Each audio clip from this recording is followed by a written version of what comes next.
한 주 동안 평안들 하셨습니까? 하나님의 평안이 우리 김복교의 모든 성도님들 마음 가운데 가득 넘쳐나게 되기를 간절히 바랍니다. 너에게 평강이 있을지어다. 우리 예수님께서 말씀해 주셨습니다. 예수님의 말씀이 오늘 이 안식일에 가득 넘쳐나서 개인마다 가정마다 우리 김복교의 모든 성도님들이 하늘의 평안을 경험하는 귀한 안식일 되길 간절히 바랍니다. 오늘 말씀은 법궤가 주는 교훈입니다. 이 말씀을 김복교에 오자마자서부터 계속해서 묵상하고 연구하면서 오늘 이렇게 말씀하게 돼서 하나님께 먼저 감사를 드리고 함께 나누게 되니 더욱 기쁘고 감사할 따름입니다. 먼저 하나님의 말씀 여호수아 6장 5절로 13절에 있는 말씀 중에 먼저 5절부터 7절에 있는 말씀만 보도록 하겠습니다. 제사장들이 양각 나팔을 길게 울려 불어서 그 나팔 소리가 너희에게 들릴 때에는 백성은 다 큰 소리로 외쳐 부를 것이라. 그리하면 그 성벽이 무너져 내리리니 백성은 각기 앞으로 올라갈지니라 하시매 눈의 아들 여호수아가 제사장들을 불러서 그들에게 이르되 너희는 법궤를 메고 7 제사장은 7 양각 나팔을 잡고 여호와의 궤 앞에서 행하라 하고 또 백성에게 이르되 나아가서 성을 돌되 무장한 자들이 여호와의 궤 앞에 행할지니라. 아멘. 여러분, 어린아이들이 무서운 사람 앞에서 어떻게 하죠? 부모님 뒤로 어떻게 해요? 숨죠. 왜 부모님 뒤에 숨을까요?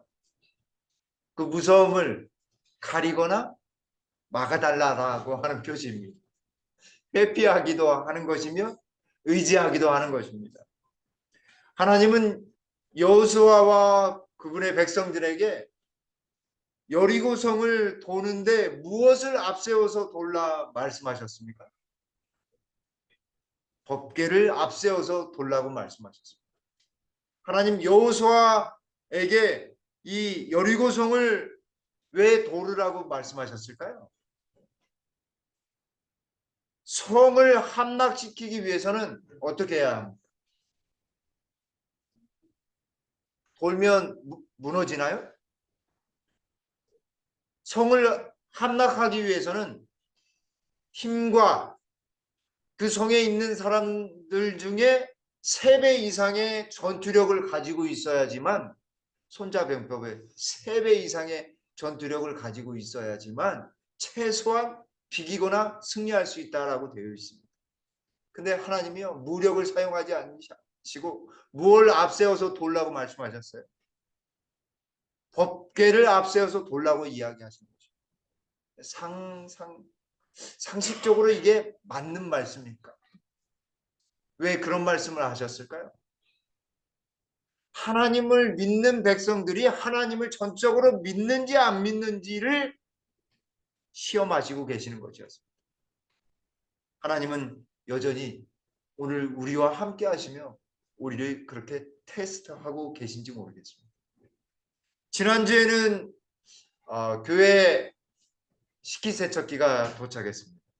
그리고 월요일 날에는 아까 이게 상차되어 있는 것은 찍지를 못해가지고 상차되었던 것을 다 내린 모습입니다. 그리고 식당 안에 있었던 테이블과 의자를 다 말끔히 치웠습니다. 그리고 이렇게 정리를 해보았습니다. 다 하고 나니까 어때요? 이제 곧 내려가서 보실 겁니다. 네, 테이블과 의자를 17개 계약했는데 19개, 세트로는 18개가 왔어요. 근데 18개 값만 받으셨습니다. 마음이 풍요로워지고 하나님의 은혜가 하나님이 우리의 믿음을 너무 작은 믿음임에도 불구하고 귀히 보시고 하나님의 역사를 이루시지 이루고 계시지 않나 하는 생각을 해봅니다.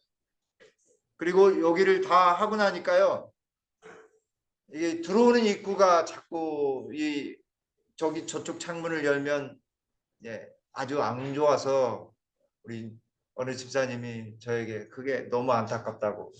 그래서 들어오는 입구를 다시 좀 이렇게 완벽하진 않지만 산뜻하게 이렇게 바꿔놨습니다. 어떻습니까? 가보실 만 하겠죠? 이렇게 들어가시면서 한번 체크를 한번 해보십시오. 값은 아주 저렴하게 작업을 했습니다. 사실 법궤는 승리의 표상입니다. 법궤가 가는 곳에 승리가 있었습니다. 왜 승리가 있었을까요? 하나님이 그 법궤 위에 임재하시고 쉐키나의 영광으로 인도하셨기 때문에 그렇습니다. 성이 무너지기도 하고 요단강이 갈라지기도 했습니다. 요단강을 가를 때에도 법궤를 맨 사람이 발을 내디디는 순간 요단강이 갈라졌습니다. 그리고 법궤를 메고 전쟁을 하게 되면 언제나 승리하였습니다. 그러나 언제나는 아니었습니다. 믿음을 가지고 하나님께서 승리케 하시리라고 하는 믿음을 가지고 있었을 때에만 법궤는 승리의 표상이었습니다. 하나님이 임재하고 계시다라고 하는 사실을 알 때에만, 그렇게 믿을 때에만 그들은 승리할 수 있었습니다. 또 법궤는 하나님의 영광과 임재의 상징이었습니다. 하나님이 머무시는 곳, 성소에서 가장 안쪽에 뜰을 지나서 그 다음에 첫 번째 칸인 성소를 지나서 그 휘장을 또 걷어서 그 안쪽에 가장 가운데에 무엇이 있었냐면 법궤가 있었습니다. 법궤 위에 하나님의 영광의 빛이, 셰키나의 영광이 다 비춰집니다. 그 빛을 보면 어떻게 돼요? 사람들이 그 빛을 보면 죽습니다. 아무리 거룩한 대제사장이라 할지라도 하나님의 임재의 빛을 보게 되면 죽는 것입니다. 그리고 그 성소 위에 법궤 위 그 성소 위에는 하나님의 영광의 구름이 임재하고 있었습니다. 하나님이 계시다라고 하는 사실을 법궤를 통해서 알려주시는 것이 이 법궤 그 자체인 것입니다. 하나님이 우리와 함께 하신다라고 하는 사실을 알려주고자 법궤가 있는 것입니다. 성소를 만들려고 하라고 하셨을 때 내가 거할 성소를 만들으라고 말씀하셨습니다. 하나님이 우리와 함께 거하신다라고 하는 거죠. 근데 그 거하신다라는 말씀이 요한복음 1장에 가보시면 예수 그리스도께서 육체 가운데 우리와 함께 거하심에라고 되어 있는데 그 말씀이 그 말씀입니다. 장막을 구약에서 성소를 치셨던 그 하나님이 진짜 하나님이 육신을 쓰고 거하시기 위해서 인간의 장막을 쓰고 예수님이 오신 것입니다. 하나님의 임재, 그것이 법궤의 두 번째 의미입니다. 세 번째는 법궤는 심판과 위엄을, 권위를 상징합니다. 하나님의 위엄하심, 하나님을 두려워할 만한 분이심을 이야기하고 있는 것입니다. 법궤를 블레셋 군대가 가지고 왔습니다. 그러다가 다곤 신전에 넣어놨어요. 그 다곤 신이 어떻게 됐습니까? 그 다음날 가보니까요. 팔다리가 부러지고 또 그 다음날에 또 가니까 완전 부서졌습니다. 심판을 의미하는 것입니다. 법궤를 함부로 다룬 블레셋 사람들에게 독종이 미쳐졌습니다. 그리고 베세메스 사람들이 호기심에 법궤를 열어봤다가 어떻게 됐어요? 몇 명이나 죽었어요? 5만 70명이 죽었어요. 그리고 우사가 법궤를 함부로 만지다가 바로 그 자리에서 죽었습니다. 법궤는 하나님의 보좌이며 심판을 의미합니다. 그분의 권위를 상징하는 것입니다. 그렇다고 한다면 이 법궤 안에 무엇이 들어있었을까요? 첫 번째는 십계명이 들어있었습니다. 그래 나중에 만나의 항아리와 아론의 쌍난 지팡이가 들어있었던 것입니다. 히브리서 9장 4절에 금 향로와 사면을 금으로 싼 언약궤가 있고 그 안에 만나를 담은 금 항아리와 아론의 쌍난 지팡이와 언약의 비석들 십계명 돌비들이 있고라고 말씀하고 계십니다. 첫 번째 언약궤 속에 금 항아리, 만나 항아리가 있었습니다. 하나님께서 이스라엘 백성들을 애굽에서 출애굽시키시면서 어디로 인도하셨어요? 궁전으로 인도하셨습니까? 어디로 인도하셨습니까? 광야로 인도하셨습니다. 이 200만이 넘는 장정만 60만이 넘는 그 많은 사람들이 광야에서 먹을 게 있어요? 없어요? 없잖아요. 그 누구를 원망합니까? 내가 그럴 줄 알았다. 그럴 줄 알았어. 니네들이 그렇게 여호와 하나님 부르고 그분이 우리를 인도한다라고 하더니 이거 봐라. 우리 배고프잖아. 원망하고 헐뜯고 모세와 아론은 원망한다 못해 어떻게 나중에 어떻게 하려고 해요? 죽이려고까지 하는 것입니다. 그 여기 3절에 이스라엘 자손이 그들에게 이르되 우리가 애굽 땅에서 고기 가마 곁에 앉아 있던 때와 떡을 배불리 먹던 때에 여호와의 손에 죽었더라면 좋았을 것입니다. 노예지만 우리는 굶지 않았을 거예요. 왜 데리고 와서? 그래서 하나님이 뭘 주셨어요? 만나를 주셨어요. 매일매일 기적이 창조되고 그것을 거두어 나가는 것입니다.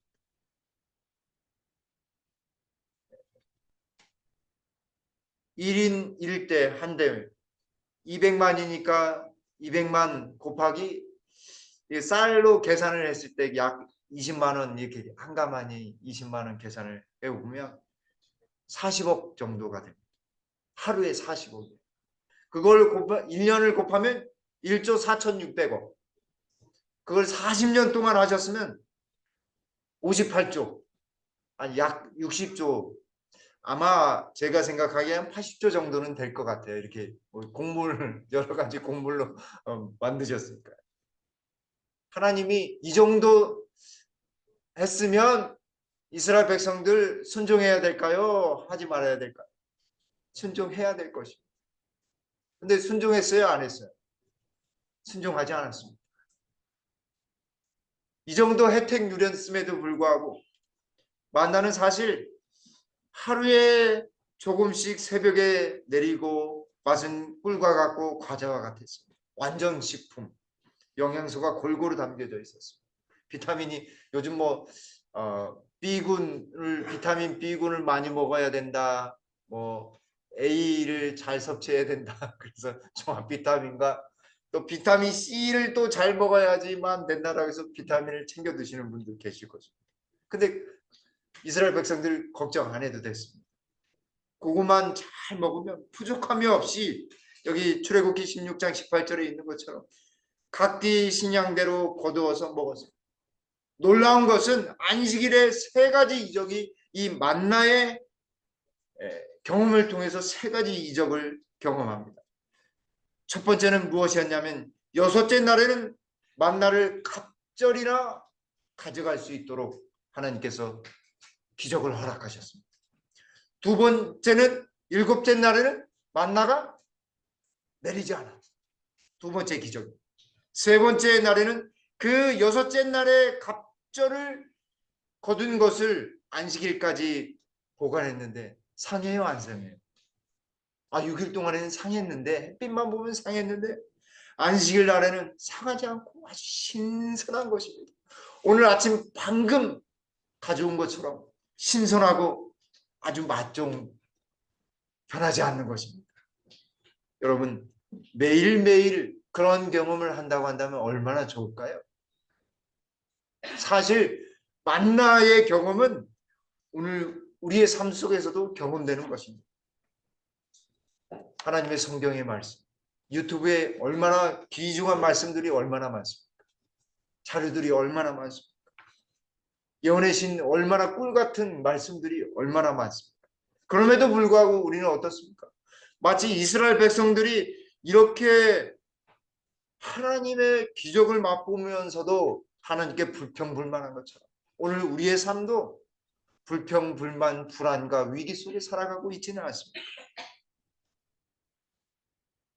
그리고 이 만나는 언제까지 주셨냐면 여기 출애굽기 16장 35절에 가나안 지경에 이르기까지라고 말씀하셨는데 사실은요, 가나안 땅 들어가서 1년 동안 농사를 잘 지어서 소출이 있을 때까지 하나님께서 만나를 계속해서 내려주셨습니다. 하나님은요, 그냥 인정머리 없이 딱 자르시는 분이 아니세요. 정이 정말 많으신 분이시고 사랑이 많으신 분이세요. 그래서 끝까지 참으시고 몇 년 동안요? 1년 동안도 만나를 주셨어요. 저 같으면요, 이스라엘 백성들 하루도 못 버티고 막 불평불만, 예이 벌을 내려가지고 아유 다른 민족 삼아야 되겠다 이렇게 할 마음이 있는데 하나님은 전혀 그렇게 하지 않으셨습니다. 40년간 그들은 이 기적적 식량 공급으로 하나님의 끊임없는 돌보심과 부드러운 사랑을 날마다 생각하게 되었다. 하나님이 정말 우리를 사랑하시고 돌보고 계신다라고 하는 사실. 하나님은 우리의 먹을 것도 챙겨주시고 영적인 양식도 챙겨주시려고 날마다 걱정하시는 것입니다. 주부들이 가장 고심되는 것이 무엇인지 아시죠? 오늘은 뭘 해먹을까 입니다. 네. 어느 정도 한 30년 정도 주부하시면 고민은 안 될 것처럼 보이지만요, 고민이 됩니다. 날마다 고민이에요. 그래서 가끔씩 나가서 먹기도 하셔야 돼요. 고민을 덜어드릴 필요가 있습니다. 하늘 양식을 공급받는 그들은 하나님의 약속을 가졌기 때문에 마치 그들이 비옥한 가나안 평야에 물결치는 곡식밭에 둘러싸인 것처럼 궁핍으로부터 무엇하였다고요? 안전하였다. 안전한 것을 배웠다. 하나님이 언제나 이 광야 뜨거운 볼품없는 적막한 아무것도 없는 생명조차 없는 이 광야 사막 가운데 하나님은 늘 안전하게 보호해 주셨습니다. 그리고 이 만나는 누구를 상징해요, 여러분?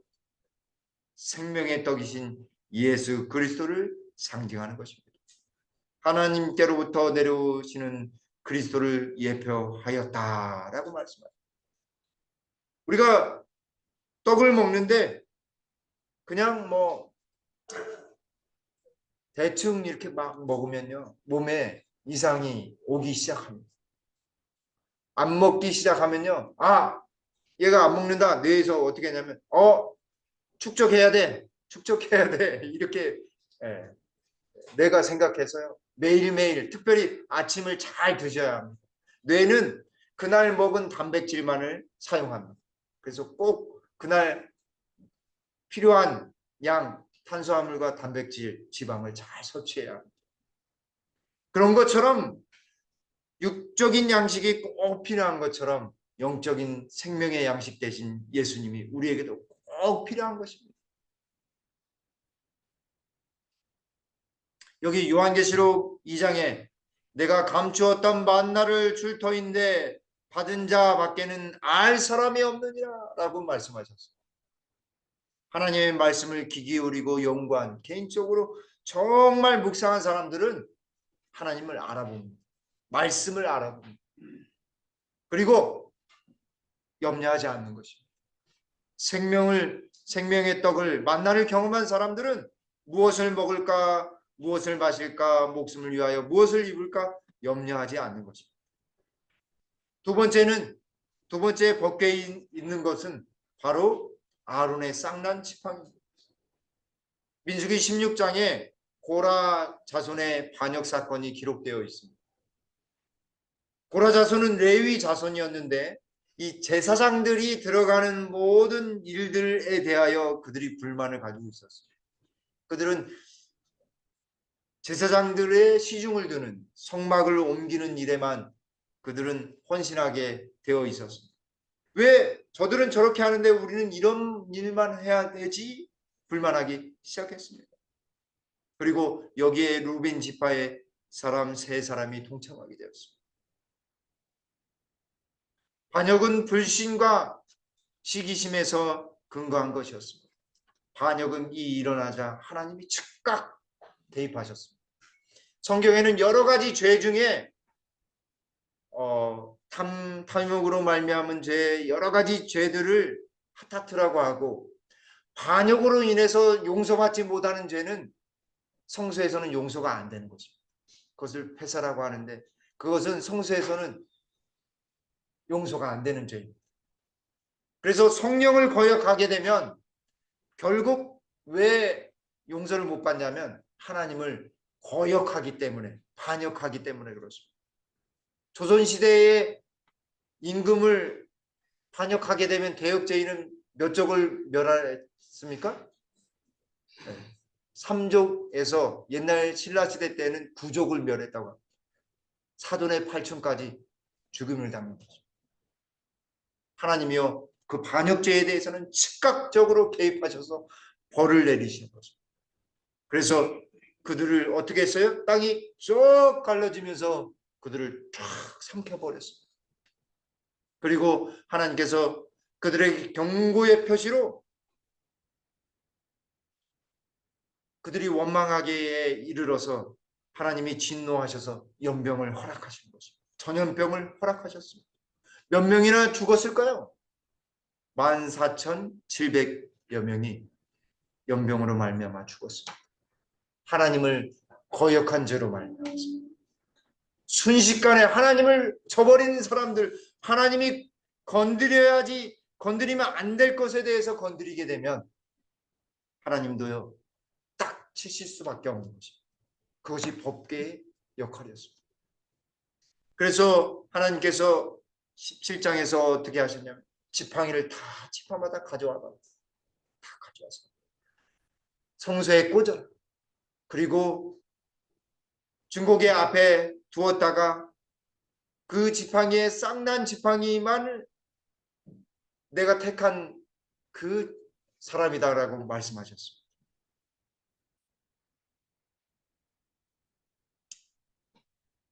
그리고 어떤 지팡이만 싹이 났어요? 아론의 지팡이만 싹이 났습니다. 예쁜 꽃이 피었습니다. 놀라운 일이 아닐 수 없어요. 여기 역대하 20장 20절에 너희는 너희 하나님 여호와를 신뢰하라. 그리하면 견고히 서리라. 흔들리지 않는 것입니다. 어떠한 다른 사람들 좋은 기별이라고 해도 강신술이 와도 흔들리지 않는 것입니다. 그 선지자를 신뢰하라. 그리하면 형통하리라. 선지자의 기별들을 그리고 그 선지자를 신뢰하면 형통을 허락하시겠다 말씀하시는 것입니다. 아론의 쌍난 지팡이는 반역 사건에 하나님이 어떻게 반응하시는지를 아론의 쌍난 지팡이를 통해 알려주시는 것입니다. 세 번째입니다. 세 번째는 두 돌비입니다. 여러분, 하나님이 손수 써주셨으면 중요해요? 안 중요해요? 이건 중요하다 못해요. 하나님이 써주셨으니까 이거는 중요한 정도가 아니라 이거는 정말 뭐라고 표현해야 될지, 어미하다라고 해야 될지, 이거는 정말 간수를 잘 해야 되는 것입니다. 출애굽기 32장 16절에 그 판은 하나님이 만드신 것이요 글자는 하나님이 쓰셔서 판에 새기신 것이라. 하나님이 판도 만드시고 첫 번째 판 만드시고 거기에 하나님이 직접 새기셨어요. 왜 돌판에 새기셨을까요? 종이에다 쓰실 수도 있거나 아니면 파피루스에다가 쓰거나 아니면 가죽에다 쓸 수도 있는데 왜 돌판에 쓰셨을까요? 그 당시에 지울 수 없는 하나님이 온전히 어떤 누구도 그것을 지울 수 없도록 분명한 법을 우리에게 주시기 위해서 하나님이 돌판에 새기신 것입니다.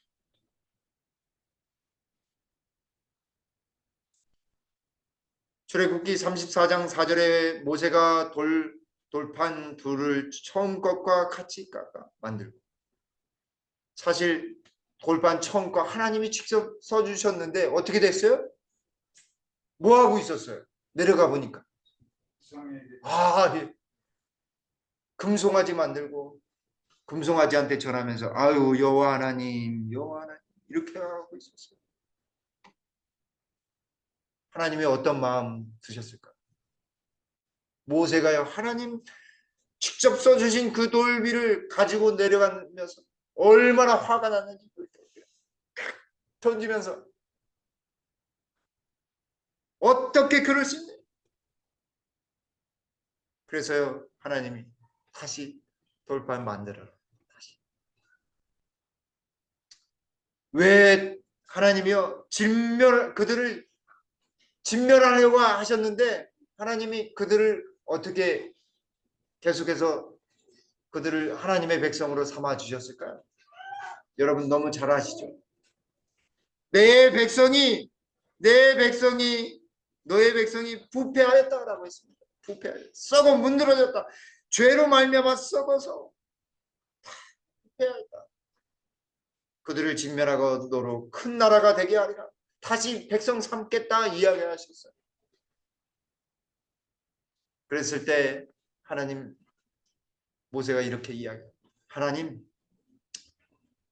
저의 이름을 그들을 진멸하시려면 저의 이름을 생명책에서 지워주십시오. 백성들의 죄를 사하여 주옵소서. 그렇지 않으면 내 이름을 주의 책에서 생명책에서 지우소서. 너는 돌판 둘을 처음 것과 같이 깎아 만들라. 너는 아침 전에 예비하고 아침에 시내산 꼭대기에 혼자 올라오라 말씀하셨어요. 자기 목숨 내놓고서 백성을 살리는 것입니다. 중보자가 있었던 것입니다. 그 폐역하고 죄로 말미암아서 썩어 문드러진 이 이스라엘 백성들을 위해서 모세가 중보자 역할을 한 것입니다. 우리의 중보자는 모세는 죽었지만 우리의 중보자는 살아계셔서 지금도 우리를 위해 간구하고 계신다는 사실. 법궤의 의미는 중보자가 살아계신다라고 하는 사실을 우리에게 알려주고 있는 것입니다. 십계명이 있는 사실은 우리를 위해 간구하시는 분이 오늘도 살아계셔서 우리를 위해 돕고 계신다는 사실을 알려주고 계신 것입니다. 하나님을 만나고 나니까요 모세가 어떻게 됐어요? 하나님을 만나 하나님의 영광을 아주 뒷모습만 조금 봤는데 그의 얼굴이 어떻게 됐습니까? 얼굴이 광채가 났다고 했습니다. 광채가 났습니다. 여기 30절에도 모세를 볼 때에 모세의 얼굴 거풀에 광채남을 보고 그에게 가까이 하기를 두려웠다. 하나님은 보았기 때문에 얼굴에 막 광채가. 근데 모세는 알고 있어요? 모르고 있어요? 알지 못하는 거죠. 우리가 하나님을 보면요 얼굴빛이 달라집니다. 우리가 하나님 말씀을 연구하게 되면 우리가 기도하게 되면 우리는 하나님의 영광을 우리도 모르는 사이에 받고 빛이 달라지게 되어 있습니다. 하나님의 영광은 영광의 빛뿐만 아니라 사실은 하나님의 영광이라고 했을 때 외적으로는 하나님의 장엄한 빛이요 내적으로는 하나님의 품성입니다. 여호와로라 여호와로 자비롭고 은혜롭고 노하기를 더디하고 인자와 진실이 많으신 하나님, 내가 영광을 보여줄게 하면서 당신의 이름을 반포하시면서 여호와로라 여호와 자비롭고 은혜롭고 노하기를 더디하고 인자와 진실이 많으신 하나님이라고 말씀하셨습니다. 모세는 사실 얼굴의 광채뿐만 아니라 그의 속사람도 변화하게 된 것입니다.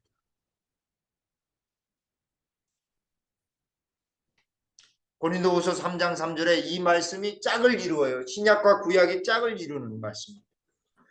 너희는 우리로 말미암아 나타난 그리스도의 편지니 이는 먹으로 쓴 것이 아니요 오직 살아계신 하나님의 영으로 한 것이며 또 돌 위에 쓴 것이 아니요 어디에 있었다고요?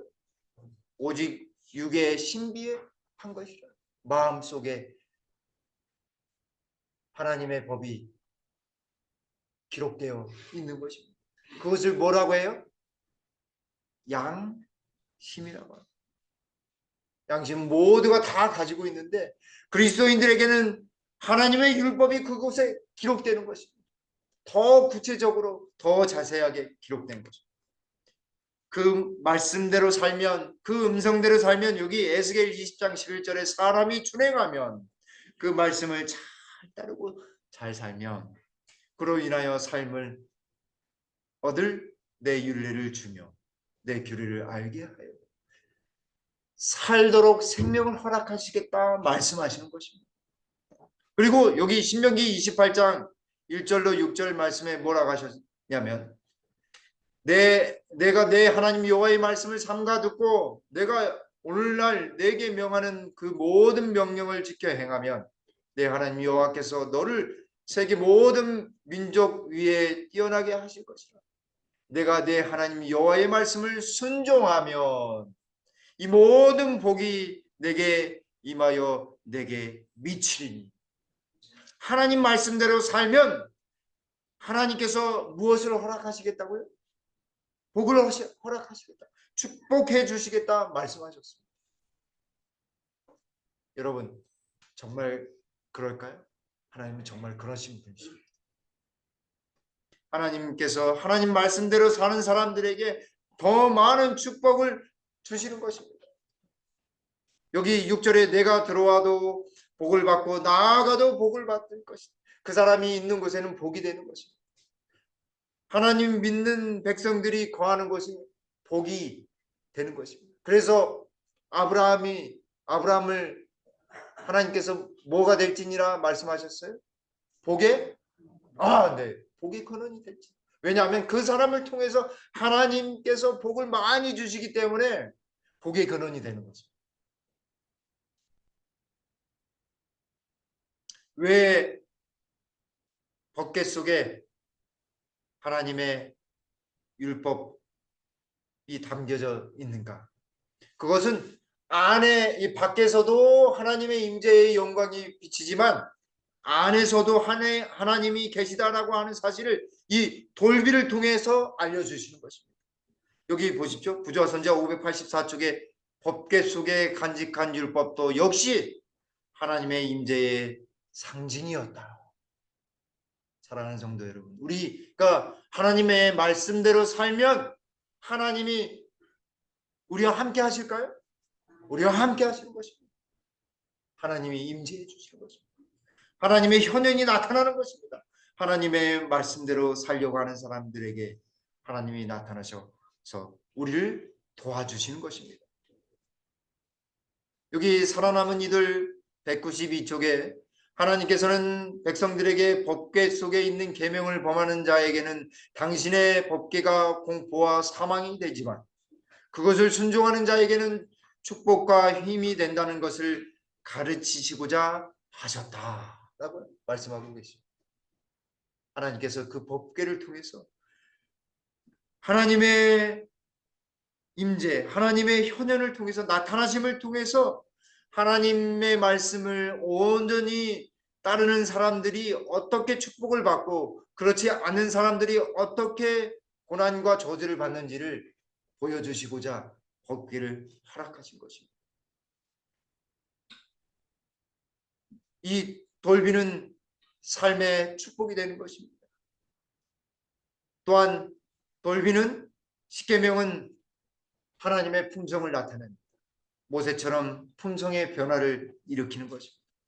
세 번째, 준행하게 된다면 십계명을 온전히 하나님의 말씀을 준행하면 그로 인하여 삶을 얻을 우리의 율례가 되는 것입니다. 사실 십계명 돌비는 도덕률입니다.